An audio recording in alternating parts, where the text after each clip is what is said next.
Խոշորները մաքսատուրքերի սանկցիաների պատերազմ են վարում, ինչքան ժամանակ է։ Ազդեցությունը փոքր տնտեսությամբ երկրների վրա, որոնց թվում նաև մենք ենք, ինչպիսին պետք է լինի։ Եթե խոշորների միջև մղվող պատերազմները, հիմնական առևտրային պատերազմները, դրանք երբեք չեն դադարում։ Այլ բան է, որ դրանց խորությունը կամ սաստկացումը, որ չափով է դա ազդելու կոնվերսիայի սկզբունքով մանր կամ միջին տնտեսությունների վրա։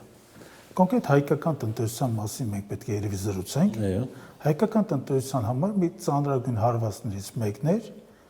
պարսկական Բենդեր-Աբբասի նավահանգստում տեղ ունեցած մեծ պայթյունը։ Իհարկե, նման պայթյուններ հիմա չի գործում լիարժեք չի գործում եւ երկար ժամանակ հավանաբար չի գործել լիարժեք, նման պայթյունները պատահական չեն լինում։ Նման պայթյուններից մի օրինակ կարող ենք բերել Բեյրութի նավահանգստի մեծ պայթյունը եւ կարծես նույն սցենարով, նույն քիմիկատներով բարձված նույն կոնտեյներները նույն պահի պայթում են, դա առևտրային պատերազմների մի հանգույց է նաեւ։ Ինչը դա ինչին է դա խանգարելը մեր համար մեր հիմնական կարելի ասել չինական եւ հնդկական տնտեսությունների հետ հայկական տնտեսության կապող առանցքային օղակն է։ Եվ բնականաբար ես ինքս հետևում եմ տնտեսական շուկաներում, օրինակ ապրանքային շուկաներում բազմաթիվ ապրանքներ, որոնք գալիս էին Չինաստանից եւ գալիս են այդ Բենդեր-Աբբասի նավահանգստի ճանապարհով, այդ ապրանքները մեր տնտեսության մեջ այլևս չկան։ Վաճառքում չկան։ Իհարկե, ջուրը ինչպես ասում են, իր ճանապարհը կգտնի, բայց այստեղ մենք ունենք խնդիր։ Մեր մոտ դա բերելու է գնաճի, որովհետեւ տեղական արտադրողները եւ ներմուծված ենթադրենք ռուսական դաշնությունից ներմուծված արտադրանքները դրանք իրենց գներով գերազանցում են չինական եւ հնդկական ապրանքներին եւ բնականաբար դա բերելու է գնաճային ճնշումներն են։ Այո, գնաճային ճնշումներն են։ Դրանից զատ կա նաեւ այլ խնդիրներ, որովհետեւ այդ ճանապարհների եւ մեծ ճանապարհների շրջափակումը, զանազան առևտրային արգելքների հաստատումը, մաքսատուրքերի բարձրացումը բերում է նաեւ մի կարևոր խնդրի, որը նաև մեզ ինչ-որ իմաստով ձեռնատու է մեր նման փոքր տնտեսություններին, որովհետև դրա միջոցով, երբ խոշորների միջև գնում է այդ անզիջում հակամարտությունը, այդ ընթացքում հիմնական արտադրող կողմերը, կոնկրետ Չինաստանի Ժողովրդական Հանրապետությունը, ունի խնդիր գտնելու նոր շուկաներ։ Շուկաների գտնելը դա մի կարևոր process է եւ շուկաների լոգիստիկաների հաստատումը, լոգիստիկ նոր ուղիների գտնելը դա տնտեսությունը առաջ տանելու ճանապարհներից մեկն է։ Այդ իմաստով չինական, հավանաբար նաև ճապոնական ապրանքների գները մեր շուկաների համար ավելի հասանելի են դառնալու։ Նրանք որոշակորեն իջնելու են։ Իհարկե, գնաճային այդ սպասումները եւ գնաճային ճնշումները մի կողմից մեքենաշինական արտադրանքի կոնկրետ գների իջեցումը, բայց մյուս կողմից հիմնական ժողովրդական սպառման առարկաների գների բարձրացումը, որը մանրամեծախցախ շուկաներում իր ազդեցություն թողնելու որոշակի պարիտետ է ստեղծելու։ Այս որոշակի պարիտետը կարում ասել մոտավորապես երևի կես տարի, 1 տարի դեռևս պահպանելու է։ Դա ուզում հարցնել, պատուհանը ինչքան է գործել։ Պատուհանը իմ համեստ կարծիքով պատուհանը մոտավորապես կես տարուց 1 տարի, որովհետև աշխարհը առևտրային պատերազմներով անընդհատ դեպի դեստաբիլիզացիա, դեպի կայունության ոչնչացում, փշրում, առևտրական ճանապարհների արգելքների հաստատում, դա տևում մոտավորապես կես տարի կամ 1 տարի։ Եթե նա չի ավարտում հակամարտության, ասած կրակոտ ավելի տարբերակով, նա ուժը գնալով մեղմանում է եւ տնտեսվարողները որպես կանոն լոգիստիկ նոր ճանապարհներին հայտնաբերում եւ տնտեսությունները փոխակերպվում են, հարմարվում են նոր իրողություններին։ Հիմա գաղտնիք չէ, որ մենք օգտվում ենք վերարտահանման ընձեռված հնարավորությունից։ Այս պատուհանը ինչքան է այդպես բաց մնալու։ Վերարտահանման այդ process-ը, որի մասին դուք հիշատակեցիք,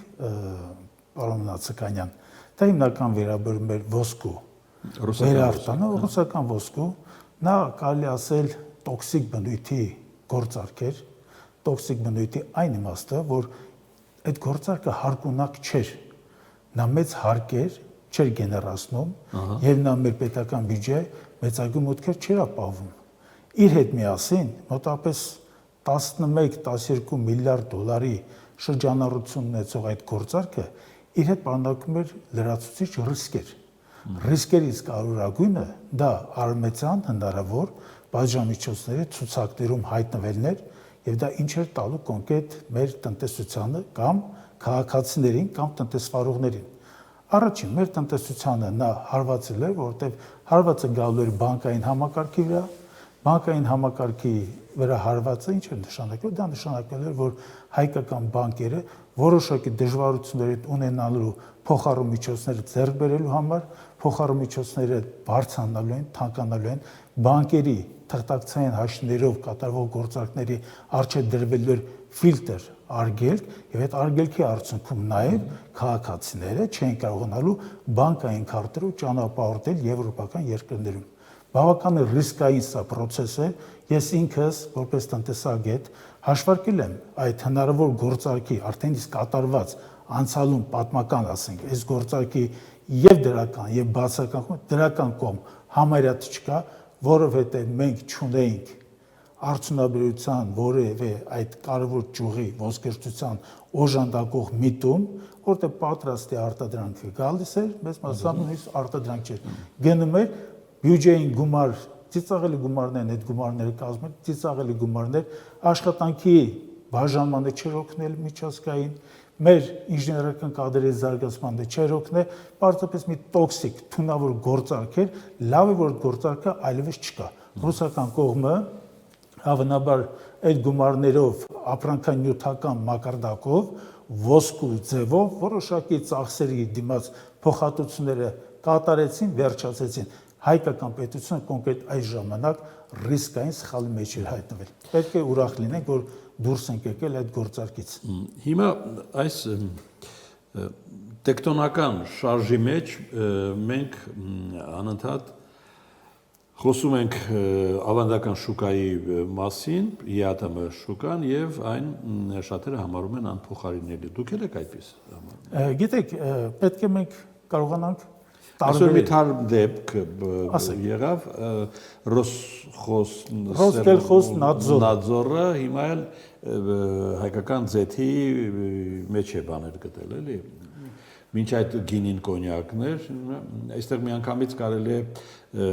մտնել այդ ուղղությամբ, որ մենք գործ ունենք քաղաքական ճնշման, թե տնտեսական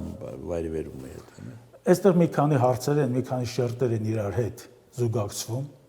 եւ այդ շերտերի մեջ մենք պետք է փորձենք գտնել ռացիոնալ հատիկը։ Կոնկրետ սպիրտային նյութեր պարունակող արտադրանքի արտահանման նկատմամբ խոչընդոտներ իրականացրել է վրացական կողմը։ Վրացական կողմը ցանազան պատրվակներով մենք պետք է հիշենք դա, որ վրացական կողմը դա մշտական բաց տրանզիտ չէ։ Վրացական կողմը նաև տնտեսական որոշակի առաջնահերթություններից ելնելով հայկական ռուսական շուկան իրենց հնարավոր մրցակից արտադրանքի դիմացը տարատեսակ տեխնիկական ֆիլտրերով փակում է։ Ռուսական կողմի հետ կապված ռուսական կողմը օրինակ տեխնիկական վերահսկողություն, սանիտարական վերահսկողություն իրականացնող կազմակերպությունները որպես կանոն գերքաղաքականացված են։ Գերքաղաքականացված են եւ այդ կազմակերպությունների համար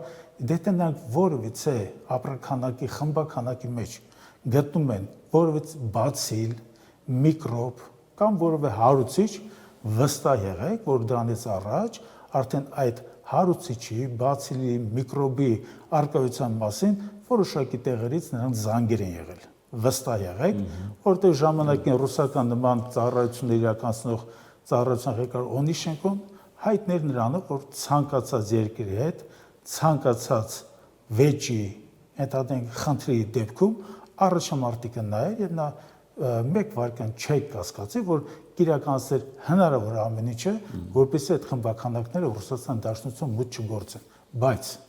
այստեղ կա խնդիր։ Ինչու են նման գերքաղաքականացված կազմակերպությունները ոչ լոյալ վարկագիծ դրսևորում հայկական տնտեսվարողների նկատմամբ։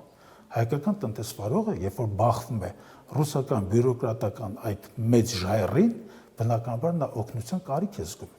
Օգնության կարիքը եւ նա բնականաբար փնտրում է դաշնակից, Որպես այդպեսին, կարծում եմ դաշնակից պետք է լինի Հայաստանի Հանրապետության կառավարության էկոնոմիկայի նախարարությունը։ Էկոնոմիկայի նախարարությունում